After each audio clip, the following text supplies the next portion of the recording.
Hey guys, कैसे हो आप सब लोग। होप आप सभी ठीक और अच्छे होंगे।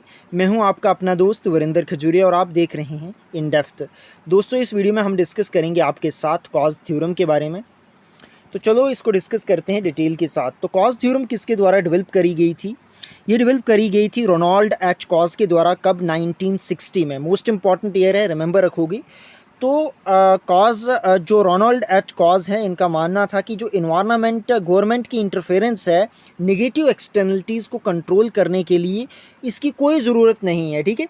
तो नेगेटिव एक्सटर्नलिटीज़ फॉर एग्जांपल जैसे पोल्यूशन है। ठीक है। तो इसका क्या सल्यूशन है?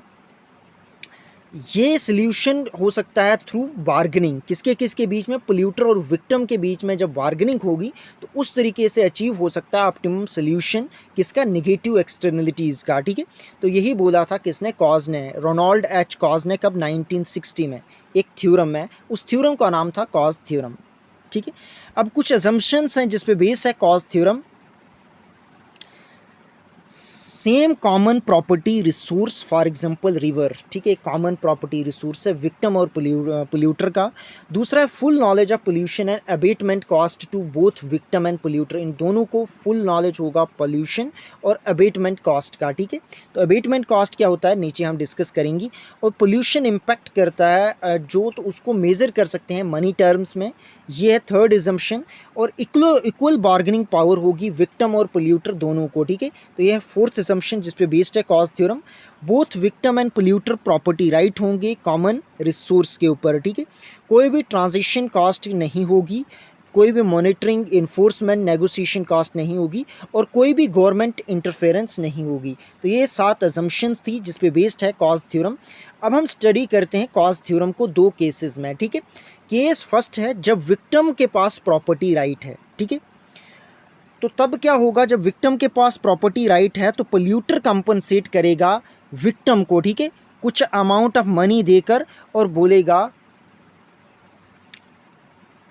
ठीक है कि रिड्यूस किया जाए प्रोडक्शन को। ठीक है। क्या होगा? तो पोल्यूटर कंपनसेट करेगा विक्टिम्स को मनी या और रिड्यूस करके प्रोडक्शन को। ठीक है। केस दूसरा है जब पोल्यूटर के पास प्रॉपर्टी राइट है। उस केस में क्या होता है कि विक्टिम कंपनसेट करता है पोल्यूटर को। ठीक है। और कुछ अमाउंट ऑफ मनी। ठीक है। तो ये दो केसेस हैं। ठीक है। इनको भी आपको रिमेंबर रखना है। और प्रॉपर्टी राइट क्या होता है? Right to own, possess, dispose, sold something, for example land. तो उसका right to own, possess, dispose ठीक है होगा, तो उसको कहेंगे प्रॉपर्टी राइट। ठीक है। तो ये भी रिमेंबर रखना है। Equilibrium in case of Coase theorem और optimum solution of negative externalities क्या है, इसको डिस्कस करते हैं थ्रू डायग्राम। ठीक है। सबसे पहले थोड़ा पढ़ लेते हैं। एमडी क्या है? मार्जिनल इन्वायरमेंटल डैमेज क्या है? ठीक है। ये इंक्रीज होता है पोल्यूशन के इंक्रीज होने से। ठीक है। और इसको, इस कास्ट को कौन बॉर्न करता है? विक्टिम। ठीक है। चाहे वो लॉस ऑफ इनकम हेल्थ पे हो गई। ठीक है। हेल्थ इश्यूज़ अगर कोई होंगे तो उस पर जो इनकम लगेगी। ठीक है। तो ये बॉर्न कौन करता है? विक्टिम करता है मार्जिनल इन्वायरमेंट डैमेज। और ये इंक्रीज़ होती है पोल्यूशन के इंक्रीज़ होने से। मार्जिनल अबेटमेंट कॉस्ट क्या होती है? ये रिड्यूस, अगर पोल्यूशन को रिड्यूस करना है तो ठीक है, जो कंपनी है, जो फर्म है, जो पोल्यूशन के ऊपर उसको क्या करना पड़ेगा? स्पेंड करना पड़ेगा। तो ये भी आपको रिमेंबर रखना है। उसको कहते हैं मार्जिनल अबेटमेंट कॉस्ट। ये वो कॉस्ट होती है जो फर्म द्वारा की जाती है पोल्यूशन को रिड्यूस करने के लिए। ठीक है। तो ऑप्टिमम लेवल ऑफ पोल्यूशन कहाँ पे होता है? जहाँ पे मार्जिनल इन्वायरमेंटल डैमेज इक्वल होता है मार्जिनल अबेटमेंट कॉस्ट के। ठीक है। तो डायग्राम पे वो कहाँ पे पॉइंट है? ये देखो ई पॉइंट पे। ठीक है। तो यहाँ पे मार्जिनल डैमेज जो है मार्जिनल अबेटमेंट कॉस्ट के इक्वल है। ठीक है। कहाँ पे? ई पॉइंट पे, और यहाँ पे एक्स पे। ठीक है। तो x1 की बात करें तो यहाँ पे क्या है? एमडी जो है वो लेस देन है एमसीए के, और x2 में क्या है? एमडी जो है वो ग्रेटर देन है एमसीए से। ठीक है। तो अब क्या होता है इन दोनों केसेस में? क्या होता है कि जब एमडी इक्वल टू एमसीए होता है तो तब तो क्या होता है? ऑप्टिमम लेवल ऑफ पोल्यूशन होता है। ठीक है। बट इन ऑप्टिमम लेवल के और जो दूसरे अगर नहीं होता है, ऑप्टिमम लेवल अचीव नहीं होता है या रीच नहीं होता है, तो तब क्या होती है, बार्गेनिंग होती है पोल्यूटर और विक्टिम के बीच में। तभी जो ऑप्टिमम लेवल ऑफ पोल्यूशन जो है उसको अचीव किया जाता है।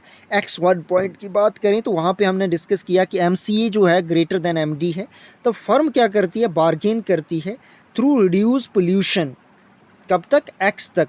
वो कंपनसेशन देती है विक्टिम को, और वो एरिया कौन सा था, ABE, ये वाला एरिया, ABE ये वाला एरिया विक्टिम को देती है कंपनसेशन के रूप में, ठीक है। और दूसरे केस में जब MD ग्रेटर देन MCA होता है तब क्या करता है, ठीक है, अब रिड्यूस किया जाता है पोल्यूशन को X तक। कैसे, तब जो, ठीक है, cost to the firm will be क्या आती है, CD। विक्टिम तब पे करता है फर्म को कि आप रिड्यूस करो पोल्यूशन को, ठीक है। तो तभी क्या होता है, पोल्यूशन ऑप्टिमम लेवल पे आता है, ठीक है। पोल्यूशन ऑप्टिमम लेवल पे आता है थ्रू बार्गेनिंग, बोथ पार्टीज़ किसके, पोल्यूटर और विक्टिम की बार्गेनिंग पावर से, ठीक है। तो ये रिमेंबर रखना है आपको एज इट इज़ ही। अब हम डिस्कस करते हैं कौन कौन सी लिमिटेशंस हैं कॉज थ्योरम की। तो ऐसा तो बोला गया कि इक्वल स्टेटस है भाई बार्गेनिंग पावर में दोनों पार्टीज़ का, विक्टिम और पोल्यूटर का, बट हकीकत में ऐसा नहीं होता रियल लाइफ में। फॉर एग्जांपल कोई फिशरमैन है, ठीक है, तो वो बहुत पुअर है बेचारा, ठीक है, एज़ कंपेरिजन टू इंडस्ट्रियलिस्ट। अगर वो पोल्यूशन कर रहे हैं, वाटर पोल्यूशन हो रहा है, तो जिस वजह से जो मछुआरा है बेचारा, वो किस तरीके से बार्गेनिंग कर सकता है एक इंडस्ट्रियलिस्ट के। तो ये एक अनरियल एजम्पशन थी कॉस्ट थ्योरम की। सेकंड है कि ट्रांसपोर्टेशन कॉस्ट जो है वो उन्होंने बोला था कोई भी ट्रांसपोर्टेशन कॉस्ट को अज्यूम नहीं किया था, बट ज़ीरो तो नहीं होती ना, लीगल फ़ी और बहुत सारी फ़ी जो हैं वो हकीकत में लगती हैं। और कॉस्ट इम्पोज्ड फ्यूचर जनरेशन को इन्होंने नहीं अकाउंट किया था कॉस्ट थ्योरम में। तो ये थी 3 most important limitation of cost theorem, ये भी आपको रिमेंबर रखना है। आज हमने डिस्कस किया डिटेल के साथ कॉस्ट थ्योरम के बारे में। वीडियो आपको कैसी लगी कमेंट बॉक्स में ज़रूर बताइएगा, क्योंकि कमेंट से ही हमें मोटिवेशन मिलती है हम नेक्स्ट वीडियो लाएं या नहीं लाएं। वीडियो अपने अंत तक देखिए उसके लिए बहुत बहुत धन्यवाद। Thank you for watching this video. अगर आपने हमारे चैनल इन डेप्थ को सब्सक्राइब नहीं किया तो पहले उसको भी सब्सक्राइब कर दें। फर्दर अपडेट के लिए आप हमारे साथ हमारे टेलीग्राम ग्रुप को भी ज्वाइन कर सकते हो और चैनल को भी, उसका लिंक मैं आपको डिस्क्रिप्शन में दे दूँगा। धन्यवाद, थैंक यू।